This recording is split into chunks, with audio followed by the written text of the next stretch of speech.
عارف رومی رحمۃ اللہ تعالیٰ نے لکھا ہے کہ وہ جس چیز سے بندے کو محبت ہوتی ہے نا، اس کا نام خواب میں بھی لے لیا جائے تو بندہ چونک جاتا ہے۔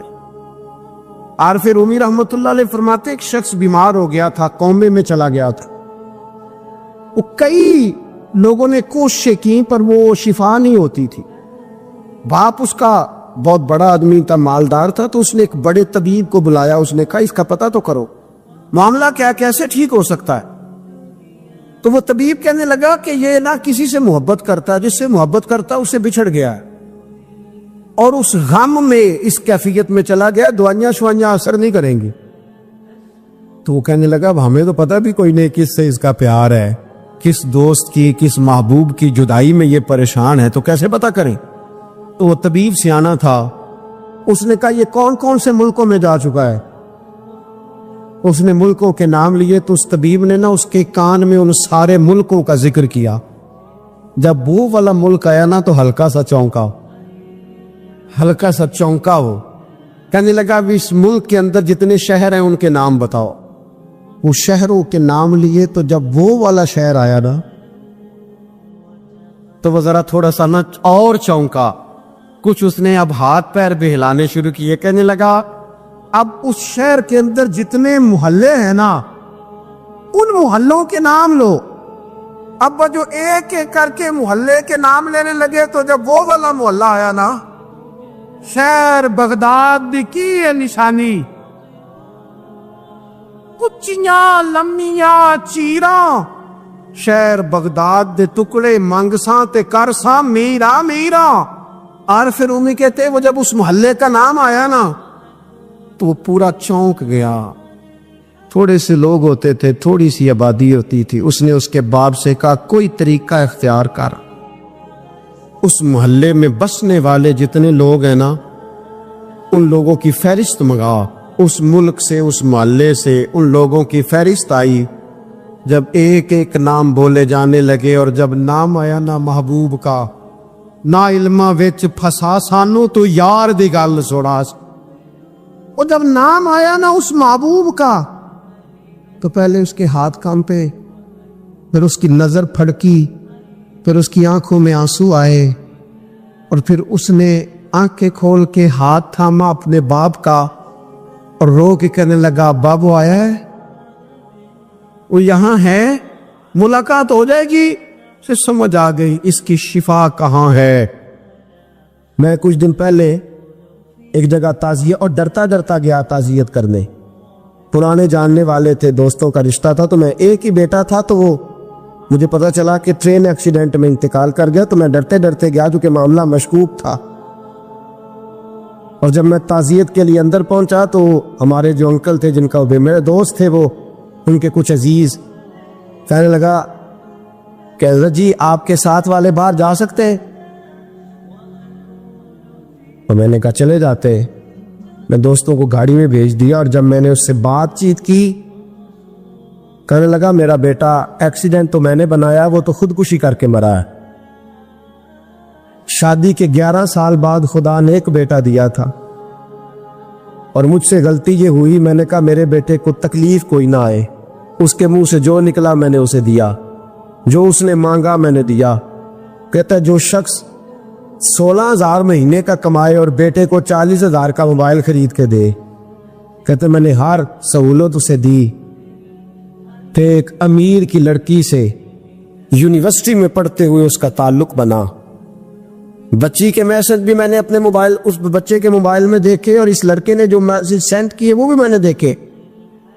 پھر میں گھر پہنچ گیا، میں نے بیٹے سے منتیں کی کہ بیٹا وہ ہمیں رشتہ نہیں دیں گے، ہماری برادری بھی چھوٹی ہے اور ہمارے جیب میں پیسے بھی کوئی نہیں۔ پھر میں ان کے گھر گیا، بیٹا نہ مانا، اور میں نے اس شخص کو بلا کے کہا تیری بیٹی کے میسج ہے، خدا را خیال کر، اور تیرے تو 7 بچے ہیں، میری گود میں تو ایک ہی پھول کھلا ہے، میں کدھر جاؤں، خیال کر۔ اس نے کہا دوبارہ تو نے نام لیا تو ایسے کیس میں باپ بیٹے کو پھنساؤں گا کہ ساری زندگی نکل نہیں سکو گے۔ نے کہا میں نے بیٹے سے کہا کہ بیٹا میں نے پگڑی تک رکھی ہے پر مجھے رشتہ نہیں ملا، تو باز آ جا۔ کہنے لگا 3 راتیں میرا بیٹا سویا نہیں، اور مجھے کہنے لگا حضرت جی وہ چوتھی رات سویا ہے تو دوبارہ اٹھا نہیں، مجھے کہنے لگا مجھے اجازت دو کہ میں اس بیٹی کو بھی قتل کر دوں اور اس کا باپ بھی قتل کر دوں، میرا تو گھر اجڑ گیا نا۔ وہ کہنے لگا میں کبھی کبھی دوستوں کے پاس جا کے رات گزار لیتا ہوں اور میں اپنے دل کو سکون لے لیتا ہوں، لیکن اس کی ماں اس کے جوتے سینے سے لگائے پھرتی ہے، اس کی اماں اس کے پرانے کپڑے لے کے سینے سے لگائے پھرتی ہے۔ کہنے لگا حضرت جی کوئی کوشش کرو، کوئی دعا کرو کہ اللہ مہربانیاں کرے۔ میں کہہ تو نہیں سکا ان سے، لیکن میرے دل میں خیال آیا کہ کس نے کہا تھا کہ بچہ یونیورسٹی میں کو ایجوکیشن میں داخل کراؤ، کس نے کہا تھا کہ اس کے ہاتھ میں آگ کا انگارہ دو۔ میرے دوست، آپ تیز آنچ، تیز آگ جلا کے اس کے قریب مکھن رکھو اور پھر مکھن سے کہو کہ ڈلنا نہ، پھر مکھن سے کہو کہ پگھلنا نہ۔ بھئی تیز آگ قریب جلا دی اور تو کہتا ہے پگھلنا، یہ کیسے ممکن ہے؟ ہو سکتا ہے؟ بولیے نا، ہو سکتا ہے؟ حضرت سیدنا ابو بکر صدیق فرماتے ہیں میں حضور کے سامنے بیٹھا، ایک شخص آیا، اس نے آ کر کے کہا یا رسول اللہ صلی اللہ تعالی علیہ وآلہ وسلم، یہ میرے ہاتھ کے اندر خنجر ہے، میں قتل کر کے آیا ہوں۔ قاتل کھڑا ہوا، ایک طرف قرآن مجید کا حکم ہے کہ جس نے ایک آدمی کو قتل کیا پوری انسانیت کو قتل کیا، حضور یہ خنجر ہے، قتل کر کے آیا ہوں۔ میرے مصطفیٰ نے فرمایا کس کو قتل کیا؟ عرض کی حضور سگی بہن کو مارا ہے، سگی بہن تھی میں نے قتل کر دی۔ میرے نبی پاک صلی اللہ علیہ وسلم نے فرمایا کیوں مارا؟ پیار نہیں تھا؟ محبوبہ بہن سے کس کو پیار نہیں ہوتا، بڑا پیار تھا، اور مارا کیوں؟ تو صحابی رونے لگے، کہنے لگے محبوبہ میں بڑا پیار کرتا تھا، پر وہ کافرہ تھی، مشرکہ تھی، بڑا پیار کرتا تھا، جب بھی اس کے پاس جاتا وہ آپ کے بارے میں بات چھیڑ دیتی، میں اس کو کہتا سارا کچھ کر لے میرے نبی کے بارے میں بات نہ کرانا، میں ہر شے سہ لیتا، پر مصطفیٰ کریم کی ذات کے بارے میں کوئی بات برداشت کرنے کی طاقت نہیں رکھتا، یہ والا جملہ نہ کہنا۔ میں اس کو روکتا، منع کرتا، وہ باز نہ آتی۔ کہتے ہیں آج اس نے اتنی سخت بات کی کہ میں اس کا گلا کاٹ آیا ہوں، قتل کر دیا ہے۔ حضور میرے لیے حکم کیا ہے؟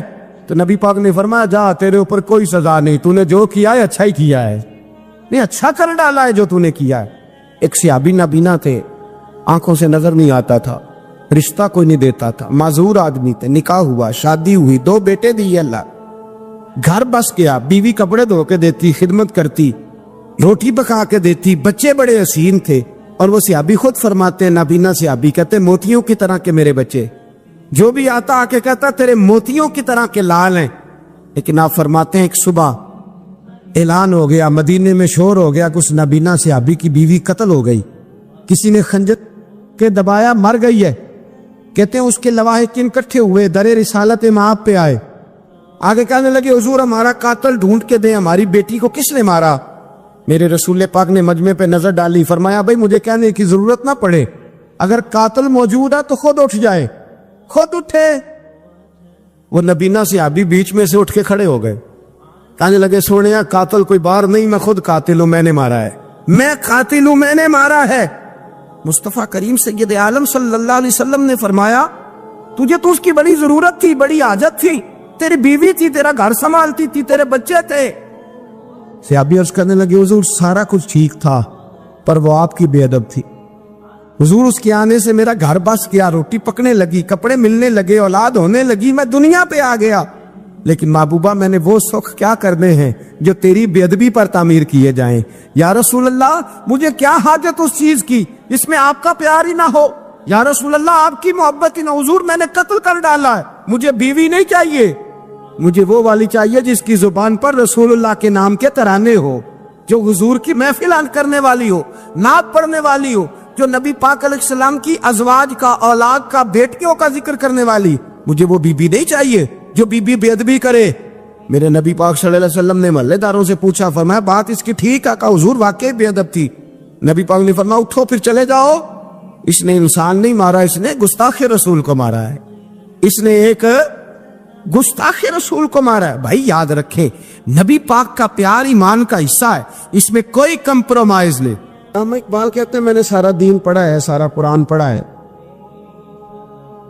میں نے بنظر غائب جب ساری چیزوں کو دیکھ لیا تو اقبال کہنے لگے میں اس نتیجے پہ پہنچا ہوں کہ مغز قرآن روح ایمان جان دین. بھائی اقبال، میں کسی عالم کی بات کرتا تو لوگوں نے شاید رویہ اور اختیار کرنا تھا. وہ لوگ جس پر اکثر مکاتب فکر اعتبار کرتے ہیں، اقبال کہنے لگے مغز قرآن روح ایمان جان دین. لفظوں پہ غور کریں. مغز یعنی سارے قرآن کا مغز، روح ایمان یعنی ایمان کی روح، اور جان دین یعنی سارے دین کی.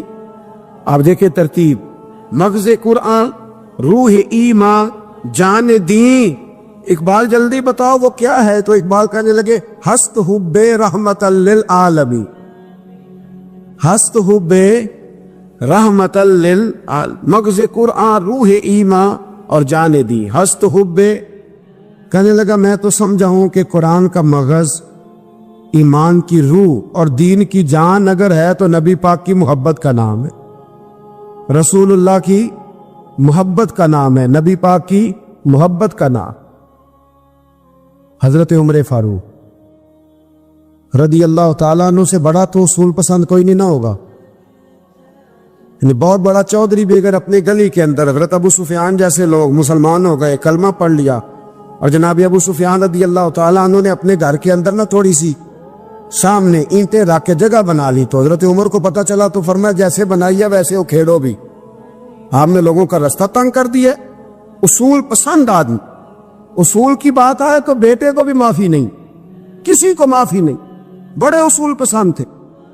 اتنی لوگوں نے کہا عمر تو بڑا اصول پسند ہے، پر یہ مسجد نبی کی گلی میں جو نبی پاک کے چچا حضرت عباس کا پرنالہ لگا ہوا ہے اور وہ سب لوگوں کے کپڑے کیچڑ سے بھر دیتا، وہ پرنالہ نہیں نظر آتا؟ گلی میں لگا ہے. اب تو ہمارے پرنالے اور طرح کے ہیں نا. تو جو حرم شریف میں آپ میزاب رحمت ہے وہ دیکھا نا آپ نے، وہ پرانے زمانے میں جو لوہے کے پرنالے ہوتے تھے، تو وہ واقعی پوری گلی جو تھی نا وہ گزر کوئی نہیں سکتا تھا. اتنا اچھا شاور ہوتا ہی کوئی نہیں تھا جتنا وہ ہوتا تھا. وہ بڑا تگڑا قسم کا پرنالہ ہوتا تھا تو کوئی شے نہیں گزر سکتی تھی بڑی دیر تک. بارش کے رکنے کے بعد بھی ساری چھت سے جب تک پوری مٹی اور پوری توڑی ساری نہیں نا اتر جاتی تھی تب تک وہ پرنالہ نہیں سانس لیتا تھا. تو پرنالہ بہتا تھا اور وہاں سے بڑا مین گلی تھی مسجد کو آنے کی. لوگوں کے کپڑے آلودہ ہو جاتے. اتنے لوگوں نے حضرت عمر سے کہا یہ پرنالہ نہیں نظر آتا، یہ نہیں اصول پسندی. تو جناب عمر فاروق رضی اللہ تعالیٰ عنہ فرمانے لگے اتار دیتے پرنالہ، یہ بھی اصول پسندی ہے. اتارتے. حضرت عمر فاروق نہ گئے، اور شارحین نے لکھا ہے کہ اونٹ کے اوپر بیٹھ کر آپ نے یوں پکڑ کے نا پرنالہ کھینچا، اور جناب عباس کے گھر والوں سے فرمانے لگے 4 کونے ہوتے ہیں گھر کے، چھت کے 4 کونے ہیں، کسی اور میں لگا لو پرنالہ کو، ضروری ہے کہ نمازیاں والی گلی پہ لگایا جائے؟ یہ کہہ کے آ گئے. کسی کی ضرورت تھی بات کرے؟ حضرت عباس آئے تو لوگوں نے آ کے کہا کہ عمر نے پرنالہ کھیڑ دیا، فرمایا کہ 4 کونے کہیں اور لگا لو. تو حضرت عباس مسکرائے. لوگوں نے کہا مسکراتے کیوں ہو؟ فرمانے لگے کوئی مسئلہ نہیں، عمر خود آ کے لگا کے جائے گا. جیسے وہ کھیڑا ہے ویسے لوگوں نے کہا وہ عمر ہے، عمر کو بدلنا اور اس کی بات کو بدلنا اور اتنی جرت کہ وہ لگا کے جائے. جس بندے کو دیکھ کے شیطان گلی کا رستہ بدل جاتا ہے، آپ اس کی بات کر رہے ہیں. فرمایا میں نے کہہ دیا نا عمر لگائے گا، تو انشاءاللہ عمر لگائے گا. حضرت عباس مسجد میں آئے، نماز پڑھی تو کہتے میں نے بات چھیڑی دی. عمر خود کہنے لگے کہ حضور آپ سے تو امید نہیں تھی. حضرت عباس سے کہنے لگے بھئی جگہ بھی ہے، 4 کونے ہوتے ہیں گھر میں، کوئی ضروری ہے اسی کونے پہ لگے جہاں سے نمازی گزرتے؟ یہ بخاری مسلم کی حدیث ہے. حضرت عباس کہنے لگے عمر 4 کونے ہیں، میرے پاس جگہ بھی ہے پرنالے کی، میں نے بھی کئی دفعہ سوچا تھا وہ کھیڑ دوں، اور میں بھی اسی گلی سے گزرتا ہوں، میرے کپڑوں میں بھی کیچڑ بڑی دفعہ پڑا ہے، پر مجبوری یہ ہے وہ کھیڑ اس لیے نہیں سکتا کہ یہ پرنالہ میرے نبی کریم نے اپنے دستے مبارک سے لگایا تھا. فرمایا میں مکان بنا رہا تھا، چھت بنا رہا تھا، تو حضور اچانک آ گئے، اور کئی لوگ گواہ ہیں اس کے. رسول کریم تشریف لائے اور نبی پاک علیہ السلام نے فرمایا لاؤ چچا تھوڑا میں بھی کرتا ہوں، اور پھر میرے نبی کریم صلی اللہ تعالی علیہ وسلم نے اپنے دستے مبارک سے یہ پرنالہ لگایا تھا. کئی دفعہ سوچا وہ کھیڑ دوں، پھر سوچتا ہوں حضور نے لگایا تھا. لیکن چلو اب تو علت پائی گئی، اب تو سمجھ آ گئی، اصول بن گیا، اب تو اصول بن گیا نا، تو ٹھیک ہے آپ اب اس طرح کرے اکھیڑ دیا تو ٹھیک ہے جناب۔ کہنے لگے پہلے کیوں نہیں بتایا؟ بھئی وہ نمازیوں پہ چیٹے پڑتے ہیں، گلی کا رستہ ہے، فرمایا رس پڑھتے ہیں تو پڑھتے رہے، آپ نے بتایا کیوں نہیں؟ حضرت جناب عباس کہنے لگے کہ آپ کا کیا خیال ہے کہ میں یہ کروں گا کہ لوگوں پہ چیٹے پڑے اور مجھے پرواہ نہ ہو؟ حضور نے لگایا تھا۔ حضرت عمر فاروق نے نا جناب عباس کا بازو تھاما، تن تندور تے ہڈاں دا بالن، بازو تھاما اور تھام کے نا اسی جگہ لے گئے جہاں پر نالا کھیڑا تھا۔ پہلے تو اونٹ پہ چڑھ کے لگایا تھا نا، تو اب کہنے لگے حضرت عباس سے کہ آپ نا میرے کندھوں پہ چڑھ گئے، میرے کندھوں پہ تن تندور تے ہڈاں دا بالن، اسی ہاواں نال تپایا ہے، کپ کپ مکیاں پیڑے کیتے، اتوں عشق پلے تھن لایا ہے، تن دا سالن تے من دی ہانڈی، لون صبر دا پایا، غلام فریدا وے میں ساری تیری، تینوں اجے یقین نہیں آیا؟ فرمایا خود لگائیے۔ حضرت عباس رضی اللہ تعالیٰ عنہ اوپر نالا لگا کے اترے، تو حضرت عباس بھی رو رہے تھے اور جناب عمر بھی رو رہے تھے، آنکھوں میں آنسو تھے۔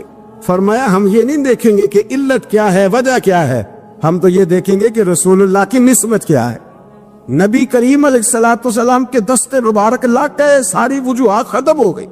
اب جس کے کپڑوں میں پانی پڑتا ہے پڑے، جس کو تکلیف ہوتی ہے لیکن چونکہ یہ رسول پاک صلی اللہ علیہ وسلم نے دستے مبارک سے لگایا ہے، تو مزاج یہ ہے کہ جہاں بات آئے گی ذات رسالت کی، وہاں باقی کے قانون چھوڑ دیے جائیں، وہاں باقی کے معاملات چھوڑے جائیں گے، وہاں تکلف سے نکلا جائے۔ میرے نبی کریم علیہ السلام سے نا بڑے شروع میں بڑے آگا ایک صحابی تھے، حضرت برا بن مالک نام تھا، چھوٹی سی عمر تھی، حضور گلی سے گزرتے نا کبھی تو جذبہ تھا بڑا، چھوٹی عمر، بعد نے لکھا صرف 14 سال کے تھے، بعد نے لکھا نہیں 14 تو زیادہ ہیں، 12 سال عمر تھی، عشق لگا سی کھیڑا کھیڑ دی، 12-14 سال عمر۔ اصل میں نا بچوں کی ڈائریکشن ٹھیک نہیں، ان کی ڈائریکشن ٹھیک ہو نا تو یہ چوکوں میں کھڑے ہو کے موبائل پہ گیمیں نہ کھیلے اور معاذ اللہ میسج نہ کریں، بلکہ یہ مسجد میں بیٹھ کے نبی پاک کی نعتیں سنیں۔ ہم نہ وہ کام کر نہیں سکے، میرے جیسے لوگوں نے بڑی کوتاہی کی زندگی میں، ہم محبت رسول کا پیغام بانٹ نہیں سکے، ہم نے اپنی بیماریاں دیکھی، اپنی تھکاوٹیں دیکھی، یہ دیکھا کہ فلاں شہر کیسے جائیں، فلاں شہر کیسے جائیں، ہم وہ کام کر نہیں سکے جو ہمیں کرنا چاہیے تھا، ذمہ تھا، باپ کی ذمہ ہے۔ نبی پاک نے فرمایا ماں باپ کی ڈیوٹی ہے اپنی اولاد کو میری محبت سکھائیں، پر ہم وہ رنگ دے نہیں سکے، ہم وہ مزاج دے نہیں سکے، ہم نے وہ کوتاہی کی۔ ہم نبی پاک کا حسن، حضور کی سیرت، اخلاق عالیہ، کردار، گفتار، رفتار، انداز، تربیت، وہ ساری باتیں قوم کو بیان نہیں کر سکی، اس لیے لوگ وہاں پہنچے نہیں، ورنہ مغز قرآن روح ایمان جانے دی، ہست حب رحمت للعالمین، ہم وہاں تک لے جا نہیں سکے۔ حضرت برا بن مالک نا 12 سال کی عمر ہے، 12 سال، نبی پاک گلی سے گزر رہے تھے تو دوڑ کے آ گئے، آ کے نا حضور سے چمٹ گئے، عرض کرنے لگے حضور کوئی حکم بتائیں، میرا دل کرتا ہے آپ کی بات مانوں، کوئی حکم حضور۔ مجمع الزوائد میں حدیث، اس ایک حدیث کے لیے نا میں کو 5000 روپے کی پوری کتاب، پوری 10 جلدیں خرید کے لایا تھا، ایک حدیث کے لیے، پیاری بڑی ہے، شاندار بڑی ہے، اور میرا دل کیا، میں نے کہا جس کتاب میں ہے نا ساری کتاب ہی منگا لو، کچھ چیزیں بڑی انسان کو انوکھی لگتی ہے نا۔ حضرت برا بن مالک رضی اللہ، چھوٹی سی عمر ہے، حضور سے لپٹ گئے تو حضور نے فرمایا بیٹے کیا ہوا؟ عرض کرنے لگے حضور کوئی حکم بتائے، میرا بھی دل کرتا ہے عمل کرو۔ تو حضور نا چھوٹے چھوٹے کام بتاتے ہیں، دکان سے، یہ بچوں کو یہی بتانا ہوتا ہے نا، دکان سے لے آ، یہ کر دے، فلاں کو بلا لے، لیکن حضور ان کی غیر موجودگی میں ان کا ذکر بڑا کرتے۔ ایک دن کچھ لوگ کہنے لگے حضور بڑا ذکر کرتے ہیں پر وہ کرتا تو چھوٹے موٹے کام ہے بچہ۔ نبی پاک نے ایک دن ارادہ کیا کہ ان کو تجربہ نہ کرائیں کہ وہ پیار کتنا کرتا ہے۔ رسول کریم فرمانے لگے میں جو کہوں گا کرو گے؟ حضور کروں گا۔ فرمایا جاؤ اپنے باپ کی گردن کاٹ کے لاؤ۔ کس کی جی ابھی حضور نے فرمایا جا اپنے ابا کا سر کاٹ کے لا، تو وہ دوڑے۔ ایک روایت میں ہے کہ مولا علی کے گلے میں تلوار لٹک رہی تھی، یوں کھینچی اور اس نے جذبات سے دوڑے کہ حضور نے فرمایا اسے پکڑ لو ورنہ یہ گردن کاٹ بھی لائے گا، پکڑ لو اسے۔ ورنہ یہ کاٹ دے گا۔ اللہ کی قدرت کہ تھوڑا وقت گزرا تو وہ بیمار ہو گئے۔ دن میں 2 مرتبہ میرے نبی پاک تیمارداری کر دے جاتے۔ ایک شام رسول کریم تشریف لے گئے تو حضور سرانے بیٹھے، ماتھے پہ ہاتھ رکھا تو کریم محبوب ان کے باپ کی طرف کان میں کچھ کہا ان کے والی سے، حضور رونے لگے، اور پھر حضور نے دوبارہ ماتھا چوما، پیار کیا اور چلے گئے۔ حضرت برا بن مالک چھوٹی عمر تھی، کچھ نے لکھا طلحہ بن برا نام تھا ان کا، تو حضرت طلحہ بن برا نا اپنے ابا کو قریب بلایا اور چارپائی پہ بٹھایا، کہنے لگے ابا جی حضور کیا فرما گئے؟ کہا بیٹا تیرے والی بات نہیں، کل ہی بتائیے۔ کہا نبی کریم علیہ السلام نے فرمایا کہ شام کو نا میرے طلحہ کا انتقال ہو جائے، اور جب اس کی روح پرواز کر جائے تو مجھے خبر کرنا، میں آ کے جنازہ پڑھاؤ۔ ٹھنڈ بڑی تھی، مدینے میں ٹھنڈ بڑی تھی۔ حضرت طلحہ نے نا اپنے باپ کا ہاتھ پکڑا اور اپنے سینے پہ رکھا، کہنے لگے ابا حضور تو جو فرما گئے، پر میری وصیت یاد رکھنا، نبی پاک کے دین کا قانون یہ ہے کہ جب کوئی انتقال کر جائے تو جلدی دفن کرو، اس طرح کرنا رات کا وقت ہوگا، جب میرا انتقال ہوگا تو فوراً غسل دے کے نا دفن کر دینا، نبی پاک کو خبر نہ کرنا، نہ بتانا۔ عمر دیکھو اور بات دیکھو، کہ حضور کو کیوں نہیں بتانا، حضور خود فرما کے گئے ہیں۔ تو کہنے لگے رات کا وقت ہوگا تو جن گلیوں سے حضور نے گزر کے آنا نا وہ یہودیوں کے محلے، ایسا نہ ہو کہ میرے جنازے کی وجہ سے کوئی یہودی میرے نبی کو تکلیف دے دے، میرے جنازے کی وجہ سے، جنازے کی وجہ۔ یہاں کہتے ہیں حضرت صاحب مجھے بڑا پیار ہے آپ سے، پر میرے گھر ضرور پہنچے، جیسے مرے یا جیے، ماں شام کو آپ کو پہنچنا پڑے۔ میرے رسول کریم علیہ السلام کے غلاموں نے دیکھو انداز محبت کیا بیان فرمایا، کہا نبی پاک کو تکلیف نہ ہو میری وجہ سے، میرا جنازہ خود ہی پڑھ کے مجھے دفن کر دینا۔ ان کا انتقال ہو گیا، رات کو دفن کر دیا، صبح حضور تشریف لائے، وہ محبوب جنہیں اللہ نے غیب کے خزانوں کی کنجیاں عطا فرمائی، فرمایا بتایا کیوں نہیں، مجھے بتاتے، نہ خود جنازہ پڑھتا، میں خود نہ قبر میری تے میرے اپیرا جے کر پاوے پھیرا، قبر دے اندروں ہڈیاں اٹھ کے مجرا کر سن تیرا۔ کہا بتایا کیوں نہیں، خبر کیوں نہیں کی، میں جنازہ پڑھتا، میں خود پہنچتا۔ تو بابا پڑے عرض کرنے لگے حضور میرا تو پتر تھا، میرے لیے اس سے بڑی سعادت کیا ہوتی کہ آپ جنازہ پڑھاتے، پر اس نے وصیت کر دی کہ حضور کو بتانا نہیں، تکلیف ہوگی۔ نبی کریم فرمانے لگے بتاؤ مجھے اس کی قبر کہاں ہے۔ اور یارو غور کرنا، ساری دنیا گنبد خضرا روضہ رسول پہ، اور نبی پاک ایک غلام کی قبر پہ تشریف لے، خود نبی کریم گئے، اور آج حضور نے دعا انوکھی فرمائی، فرمایا اے اللہ جب میرا طلحہ تجھ سے ملے نا تو ذرا اس سے مسکرا کے بات کرنا، جو تیری شان کے لائق، رسول اللہ کی محبت، نبی پاک کی غلامی، رسول اللہ کا پیار۔ اعلیٰ حضرت کہتے ہیں جان ہے عشق مصطفیٰ، روز فضو کرے خدا، او بھائیو جس کو ہو درد کا مزہ، وہ نازے دوا اٹھائے کیوں۔ اور اعلیٰ حضرت فرماتے ہیں جلنا تو ہے، کوئی دولت کے لیے جلتا ہے، کوئی شہرت کے لیے جلتا ہے، کوئی اقتدار کے لیے جلتا ہے۔ فرمانے لگے اے عشق تیرے صدقے جلنے سے چھٹے سستے، جو آگ بجھا دے گی وہ آگ لگائی ہے۔ اگر آج یہ ارادہ کر لینا کہ ہم نے لوگوں کو آسانیاں دینی ہیں، تو میرا یہ خیال ہے کہ صبح خیر نہیں خیر کثیر بٹنی شروع ہو جائے گی۔ اگر ہم یہ ارادہ کر لیں کہ میں نے لوگوں کو آسانیاں، وہ ہمارا مزاج نہیں نا، ہم آسانی لینا چاہتے، اگر ہم بحیثیت مسلمان تھوڑی تھوڑی خدمات سر انجام دینا لگے، تھوڑا تھوڑا سوچنے لگے۔ دیکھیں رسول کریم کی سوچ مبارک کیا ہے۔ بدر کے لوگ قیدی ہو کے آ گئے، کفار تھے وہ، اب حضور نے فرمایا فیصلہ یہ ہوا مجلس شورا میں صحابہ کی میٹنگ میں کہ فدیہ دیں گے اتنے اتنے پیسے تو آزاد کر دیے جائیں گے۔ کچھ لوگ ایسے تھے جو فدیہ نہیں دے سکتے تھے لیکن حساب کتاب لکھنا پڑھنا جانتے تھے۔ اب حساب کتاب کی تو دین میں بھی ضرورت ہوتی ہے نا، آپ کو وراثت تقسیم کرنی ہے، کئی کام کرنے ہیں، تو نبی پاک علیہ الصلوۃ والسلام نے بھی نا وہاں امت کا سوچا، فرمایا تم اس طرح کرو، مسلمانوں کے 10 بچوں کو لکھنا پڑھنا سکھا دو، میں تمہیں آزاد کر دیتا ہوں۔ بحیثیت قوم کی فلاح و بہبود کے لیے جو نبی پاک کے نظریات ہیں، جو حضور کے افکار ہیں، ان 10 بچوں کو لکھنا پڑھنا سکھا دو۔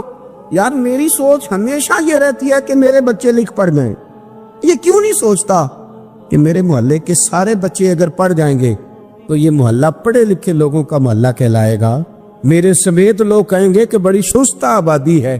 میری سوچ کیوں اڑ جاتی ہے کہ فقط میرا ہی بچہ آگے نکلے، تو اپنے فیض کو کھول کے عام کیوں نہیں کرتا؟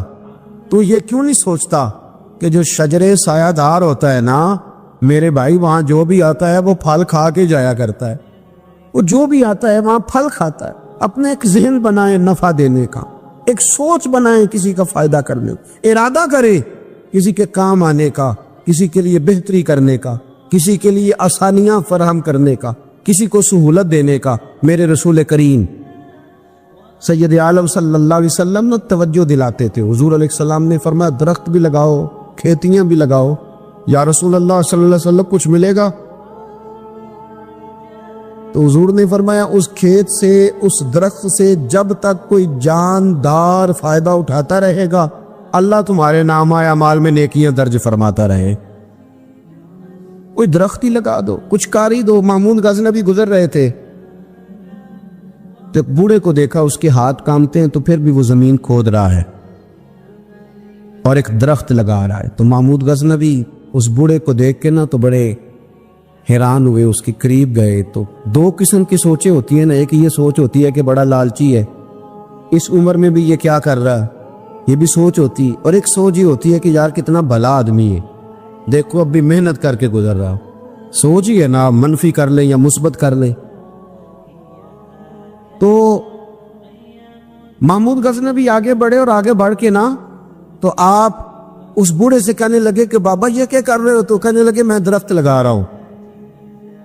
تو کہنے لگے بزرگوں اب آپ کی جو عمر ہے نا، یہ عمر نہ تو آپ اس کے پھل کھا سکیں گے، نہ چھاؤں میں بیٹھ سکیں گے، اور آپ کو تکلیف بھی بڑی ہے۔ تو بابا جی محمود کو جانتے ہی نہیں تھے، پلٹ کے کہنے لگے بیٹا چلو میں نہیں پھل کھاؤں گا تو میرے پوتے تو کھائیں گے نا، میرے نواسے تو کھائیں گے نا، تو آپ چھوڑے مجھے، میں تو اگلی نسلوں کا بھلا کر رہا ہوں۔ اب یہ سوچ ہماری بڑی کم ہوتی ہے، یہ بڑی کم سوچ ہوتی، پوتے کھائیں گے نواسے کھائیں گے۔ تو محمود غزنوی بادشاہ تھے، بڑے راضی ہوئے، کہنے لگے یار بابا تیری تو سوچ بڑی شاندار ہے، قوم کا نفع کرنے والی سوچ ہے۔ اس نے کہا ایک تھیلی اشرفیوں کی بابا جی کو دے دو۔ بابا جی نے نا وہ تھیلی اشرفیوں کی جب قبول کی، پکڑی، تو بابا جی بڑے مسکرائے۔ محمود کہنے لگا کیا ہوا؟ تو فرمانے لگے بیٹے تم نے تو کہا تھا کہ میں اس کا پھل نہیں کھاؤں گا، میں نے تو ابھی لگایا نہیں ہے، اللہ نے پھل مجھے پہلے ہی عطا فرما دیا ہے۔ تم تو کہہ رہے تھے کہ پھل نہیں کھاؤں گا، ابھی تو لگایا نہیں تو اللہ نے پھل دے دیے۔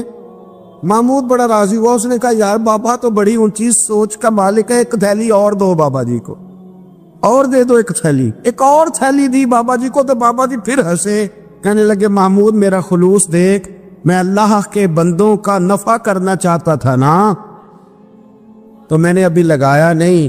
لوگوں کے بعد میں سال میں ایک دفعہ پھل لگتا ہے، اللہ نے مجھے 2 دفعہ پھل عطا کر دیا۔ محمود نے کہا تیسری بھی دو بھی بابا جی کو تھیلی۔ آپ سوچ تو بنائیں نا صاحب، ہم یہ سمجھتے ہیں کہ شاید یہ محدود ہو جائے گا، میں کسی کے بچے کو پڑھا دوں گا تو شاید وہ میرے بچے کا نصیب لے اڑے گا، میں کسی کو کچھ دے دوں گا تو شاید وہ ادھر سے آ کے نا تو ہمارا کام خراب کر جائے۔ او بھائی ایسا نہیں ہوتا، اس کو سمجھ، میرا رب تو بڑا کریم ہے، تو بانٹتا جاتا ہے تو اللہ تجھے نوازتا جاتا ہے، تو دیتا جاتا ہے تو اللہ تجھے عطا کرتا جاتا ہے۔ آپ یہ ذہن بنائیں کسی کا فائدہ کرنے کا، کسی کا نفع کرنے کا، کسی کو کچھ دے ڈالنے، کسی کے اوپر رحمت کی برکھا برسانے کا آپ ارادہ کریں، اللہ تبارک و تعالیٰ آپ کو نواز دے گا۔ ہم جہاں بیٹھے ہوتے ہیں نا لوگوں کو ہماری ضرورت ہوتی ہے۔ حضرت عبداللہ ابن عمر رضی اللہ تعالیٰ عنہ نے 100 دینار الگ کر کے رکھا ہوا تھا، پورا 100 دینار، بہت بڑے پیسے ہوتے تھے اس زمانے میں۔ تو آپ کے بچے کہتے ہیں کہ ابا جی یہ پیسے سائڈ پہ کیوں رکھے ہوئے ہیں؟ تو فرماتے پتر یہ میں نے لوگوں کو ادھار دینے کے لیے رکھے ہوئے۔ خاصی مشکل بات نہیں کر دی میں نے، ہماری تو دکانوں پہ لکھا ہوا ہے ادھار بند ہے، موٹا کر کے لکھا ہوا ادھار بند ہے، یعنی نقد والے آ جاؤ، ادھار والے بالکل نہ آنا۔ تو ادھار کون لیتا ہے؟ امیر آدمی۔ اور بھائی سنیں، ادھار کون لیتا ہے؟ غریب آدمی۔ اور ہمارا کیا حال ہے کہ ہم کہتے ہیں بھئی وہ یہ نہیں کہہ رہا کہ مجھے بھیک دے دو، وہ کہہ رہا یار ذرا مہربانی کرو، میں نا یہ مجھے ایک دوست کہنے لگے کہ وہ کیا بنا ہے، سنا تھا ایک شخص کو پھانسی ہونے لگی، عدالت کا فیصلہ ہے۔ میں نے کہا یہ وہ لوگ تبصرہ کرتے جو پیٹ بھر کے روٹی کھاتے ہیں، یہ ان لوگوں کا تبصرہ ہے۔ وہ پیٹ بھر کے روٹی کھاتے ہیں، رات تبصرہ کریں گے، فیس بک پہ اپنی رائے دیں گے۔ لیکن جو آدمی آدھا کلو گھی صبح فیکٹری جانے سے پہلے گھر دے گیا تھا نا، وہ جب رات کو آتا ہے تو اس کی بیوی ڈرتے ہوئے اسے یہ نہیں کہتی کہ وہ عدالت کے فیصلے کا کیا بنا ہے، اس کی بیوی تو اس کو کہتی ہے کہ وہ جو آپ گھی لائے تھے وہ ختم ہو گئے۔ اور سویرے بچوں نے جب سکول جانا ہے تو پراٹھے بنانے کے لیے میرے پاس گھی کوئی نہیں۔ یقیناً آپ کو تکلیف ہوگی، تو اب کرنا کیا ہے؟ تو میرے بھائی ان کو کہاں تبصرہ یاد رہتا ہے کہ آج نئی بات کیا ہوئی ہے تو کوئی نئی خبر سناؤ کہ اور پھر سناؤ کہ کوئی نمی تازی، یہ باتیں تو ان کو یاد رہتی ہیں جو پیٹ بھر کے کھاتے، جن کو پھر کوئی فکر نہیں۔ ان لوگوں کے یہ کام ہے، وہ کریں گے سیاسی تبصرے۔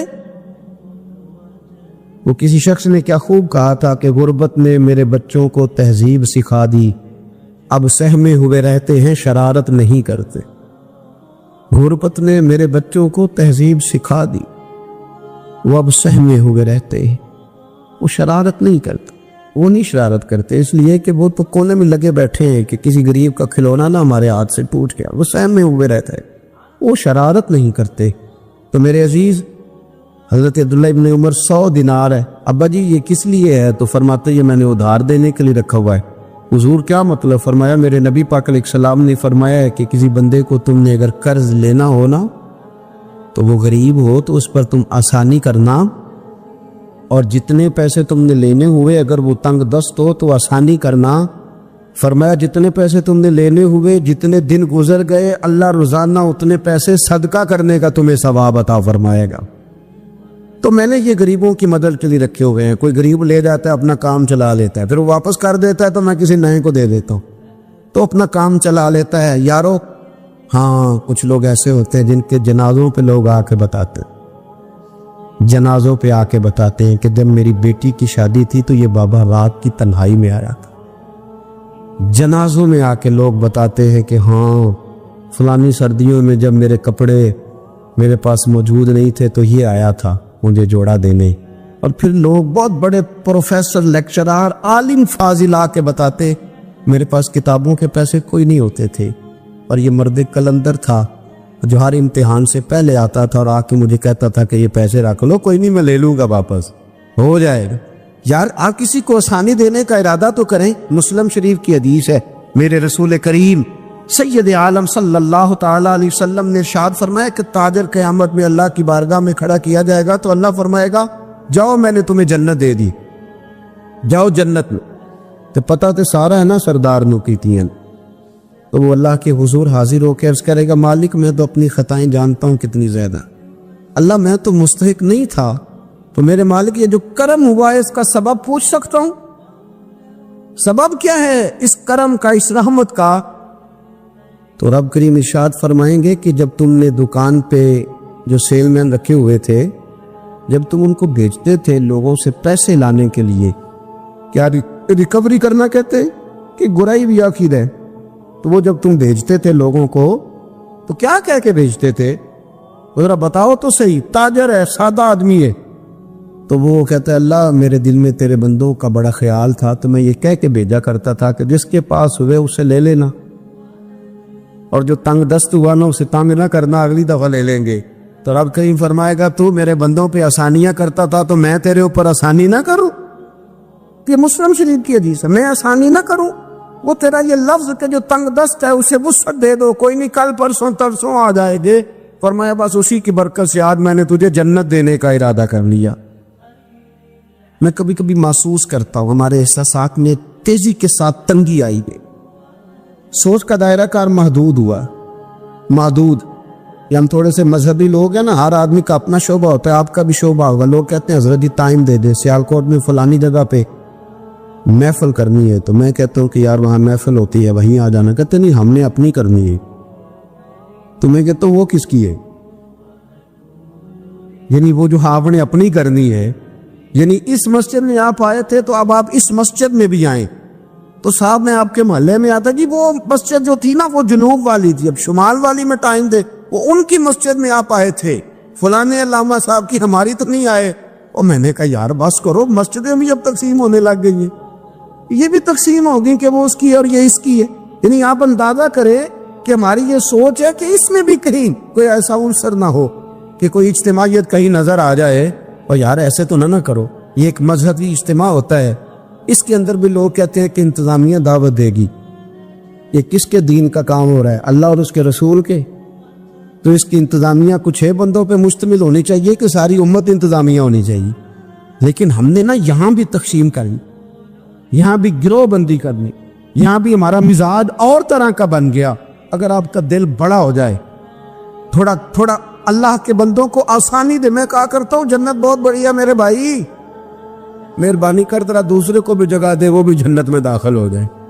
وہ بڑی وسیع ہے، تو تھوڑی مہربانی کر، اتنا محدود نہ کر اس کو، تھوڑی سی نا آسانی کر. اللہ بڑا کریم ہے، جگہ دے انشاءاللہ تعالیٰ. جو کسی اور کا مرید ہے وہ بھی جنت میں جائے گا، اللہ کے بدلے وہ بھی جائے گا، پر تھوڑی گنجائش دے، محل لے کے وہ بھی جائے گا. نے تو بڑا محدود کر کے رکھا ہوگا. میرا خیال ہے مشکل سے 25-30 لوگ ہیں اگر ہم جانے دو اپنے محلے میں سے، باقی تو سب کے لیے ہم نے بین کر دیا. خدا را یوں نہ کرے، اس سے دقت ہوگی. داتا گانجی بخش علی حجویری رحمت اللہ تعالی علیہ کشف المعجوب میں فرماتے ہیں کہ ایک شخص نہ پہاڑ کی چوٹی پہ عبادت کرتا تھا، تو لوگ اس سے ملنے کے لیے جایا کرتے تھے. تو رستے میں نا ڈھلان بڑی سخت تھی، لوگ اس کے اوپر سے جب چڑھ کے جاتے نا تو اکثر لوگ گر جاتے. اس کے دل میں ایک دن خیال آیا کہ یہ ڈھلان نہ ہوتی تو کیا ہوتا. تو رب کریم نے اس وقت کے پیغمبر علیہ السلام کو وہی فرمائی کہ اسے کہو تو میری تخلیق پہ اعتراض کرتا ہے، نہ ہوتا تو کیا ہوتا. فرمایا اسے کہہ دو کہ تیرا نام میں نے اپنے نیک بندوں کی صف سے کاٹ کر نافرمانوں کی صف میں لکھ دیے. وہ کہہ دو. اللہ کے نبی نے پیغام دیا تو وہ سجدے میں گر گیا. وہ تجھے کیا ہوا؟ کہنے لگا حضور آپ نے کہا ہے نا کہ اللہ نے میرا نام لیا. میں کہاں، اور میرے رب نے میرا نام لے لیا ہے. حضور چلے، میں تو سمجھتا تھا میں کسی کھاتے میں نہیں، اللہ نے میرا نام لے لیا، یعنی میرا نام. اسے تو وجد ہو گیا. وہ پیغمبر کی بارگاہ میں عرض کرنے لگا حضور آپ میرا پیغام اللہ کے حضور عرض کر دیں گے؟ کہا ہاں میں کہہ دوں گا. تو وہ عرض کرتا ہے حضور اللہ کی بارگاہ میں یہ عرض کیجئے کہ یا اللہ میرے لیے جہنم کا فیصلہ تو ہو ہی گیا ہے، لیکن مالک میرا دل کرتا ہے کہ میرا وجود اتنا بڑا کر دے، اتنا بڑا کر دے. تو قادر ہے اتنا بڑا کر دے کہ ساری دوزخ میں ہی پورا آ جاؤں. اللہ میرا دل نہیں کرتا تیرا کوئی اور بندہ جہنم میں جائے. میری طبیعت نہیں مانتی کہ تیرے محبوبوں کا کلمہ پڑھنے والے، تیرے نبیوں کا کلمہ پڑھنے والے دوزخ میں چلے جائیں. اللہ تو ساری دوزخ میرا وجود بڑا کر کے نا تو بھر دے. آواز قدرت آئی، نبی سے فرما دیجئے کہ یہ اگر میرے بندوں سے اتنا پیار کرتا ہے تو میں اس سے پیار نہ کروں. اسے کہہ دیجئے اس کے گناہ بھی بخش دیے، اسے ولیوں میں بھی شامل کر لیا، اور قیامت میں یہ جس کی سفارش کرے گا اللہ سب کو جنت عطا کر دے گا. پر یہ ہے کہ پروگرام ہی نہیں ہے. اتنی محدود سوچ. تھوڑا تھوڑا پیار کریں، تھوڑی تھوڑی محبتوں میں وسعت لائیں. آپ تھوڑا شوق جواں کریں اپنا. آپ یہ مزاج بنائیں کہ مجھے اللہ کے بندوں سے محبت کرنی ہے. علامہ اقبال کہنے لگے خدا کے بندے تو ہیں ہزاروں اور بنوں میں پھرتے ہیں مارے مارے. میں تو اس کا بندہ بنوں گا جس کو خدا کے بندوں سے پیار ہوگا. اپنے مسلمان بھائی کے لیے اپنے دل کے اندر نرمی لائیں. لوگوں کی کمزوریاں دیکھیں گے تو آپ 1 منٹ بھی کسی کے ساتھ نہیں چل سکتے. اور یہ حال میرا بھی ہے اور آپ کا بھی ہے. تو اگر کوئی ہماری کمزوری دیکھ لیتے وہ چل سکتا ہے ہمارے ساتھ. میں اکثر کہا کرتا ہوں کہ اگر ہمارے عیب کھول جائیں تو لوگ ہم سے ہاتھ نہ ملائیں. اگر ہمارے اندر کی باتیں کبھی باہر نکل آئیں تو شاید لوگ ہمیں ملک بدر کر دے کہ تم اس قابل نہیں ہو کہ دھرتی پہ رہ سکو. تو یارو اتنی کمزوریوں کے باوجود اگر اللہ نے ہماری پردہ پوشی کی ہے تو چل تو بھی کسی کی کمزوری کے باوجود اس کے ساتھ نیکی کر. تو بھی اس کی کمزوری. میں نے ایک ہاسپٹل میں ایک نوجوان کو دیکھا. ڈاکٹروں کے آنے پر بھی لوگ خوش ہوتے ہیں. ایک دفعہ میں ایک ہاسپٹل میں بیٹھا تھا تو ایک نوجوان آیا تو میں نے دیکھا اسے دیکھتے ہی لوگ خوش ہونے لگے. اور کوئی علامہ صاحب نہیں، صوفی صاحب نہیں، پیر صاحب نہیں، کلین شیف آدمی ہے. ابھی میں نے عجیب سے اس کے حوال دیکھے. وہ کسی کو کھانا دیتا، کوئی بچہ ہوتا تو اس کو ٹافیاں دیتا، کسی کو کہتا کہ وہ تیری رپورٹ آ گئی ہے اور کچھ بھی نہیں آیا تو ایسے ہی ٹینشن لے رہا. کسی کو کوئی جملہ کہہ دیتا، کسی کو کوئی جملہ کہہ دیتا. وہ اپنی مستی میں آیا، آ کے چلا گیا. تو میں نے پوچھا یہ کون ہے؟ کہنے لگے کوئی بھی نہیں، ویسے اس کا شوق ہے، یہ آ جاتا ہے. تو میں نے کہا یہ ویسے ہی نہیں ہے، یہ اللہ کا کوئی خاص بندہ ہے. جو لوگ بستروں پہ مایوس پڑے ہوں وہ جس کا چہرہ دیکھ کے خوش ہو جائیں. میرے رسول پاک نے فرمایا ہے کہ اگر تو نے میرے کے دل میں خوشی ڈال دی تو اللہ تجھے 60 سال کی نفلی عبادت کا ثواب عطا کرے گا. اگر میرے مومن کے دل میں تم نے خوشی ڈال دی تو 60 سال کی نفلی عبادت، بے ریا نفلی، امام غزالی حدیث لائے، 60 سال کی نفلی عبادت کا ثواب. او یارو مہربانی کرو، آؤ تھوڑا سا نا دکھ سلیٹنے کی کوشش کریں. آؤ اپنی مسکراہٹ کے اندر اپنی بہت ساری پریشانیوں کو چھپائیں اور تھوڑا تھوڑا زخموں پر مرہم رکھنے کا ارادہ کرے. کوئی ضروری تو نہیں نا یار کہ انسان خود غرضی کی زندگی جیے، وہ ایک چھوٹی سی دنیا بات کرے. اپنی دنیا کو بڑا کیوں نہیں کرتا؟ تو تھوڑا کر کے آگے کیوں نہیں نکلتا؟ میں کبھی کبھی ایک کار ہمارے شہر میں میرے آگے سے گزرا کرتی تھی، اس پہ لکھا ہوتا تھا خدائی خدمتگار. مجھے نا موٹا کر کے خدائی خدمتگار، تو سیدھا سادہ بندہ تھا، اللہ تعالیٰ اس کو جنت دے، وہ انتقال کر گیا. تو میں نے ایک دن اس کو کھڑا کر کے کہا، میں نے کہا آپ کا نام کیا ہے؟ کہنے لگا جی میرا نام ہے میاں رانجھا تے صاحب دا سانجھا.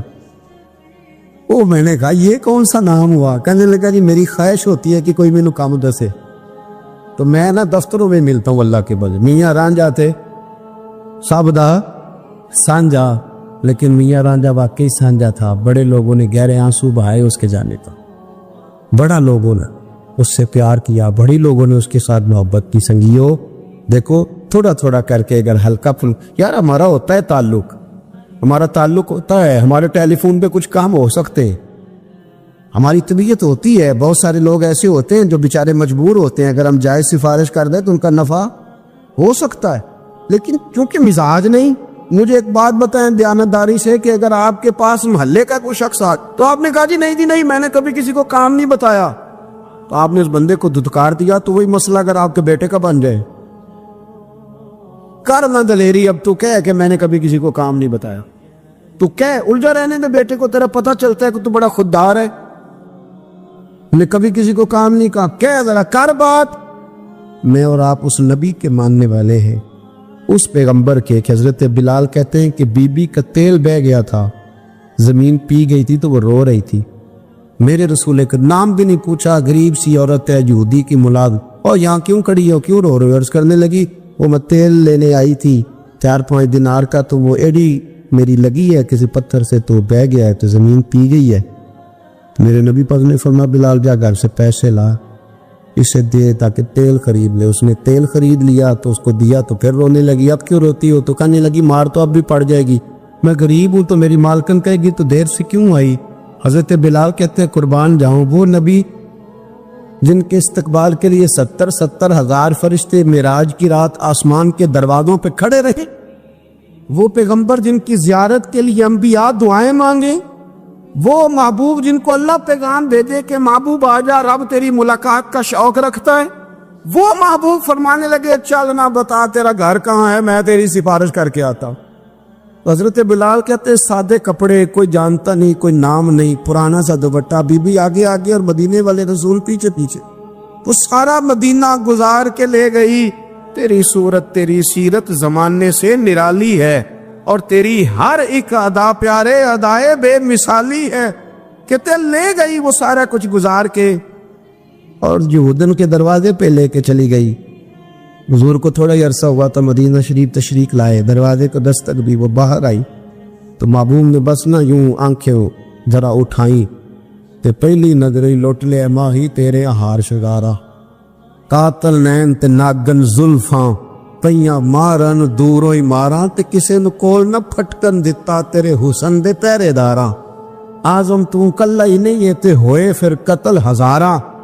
ایک دفعہ نظر اٹھائی، پھر نظر مبارک جھکا لی، فرمانے لگے یہ تو یہ ملازمہ کا میری ہے، کہ اس کی غلطی کوئی نہیں، بیچاری کو تیل گر گیا تھا، نیا خریدتے دیر ہو گئی، اسے کچھ کہنا نہ. بی بی کہتی ہے ڈاڈی میں بھی بڑی تھی پر حضور آ گئے، میں جانتی بھی نہیں تھی، پر میں نے کہا حبیب میں کچھ بھی نہیں کہوں گی. رسول کریم یہ بات کہہ کے واپس لوٹے تو مالکن ملازمہ دونوں دیکھنے لگی کہ یہ کون تھے. وہ سنا کے سخن اور دکھا کے پھبن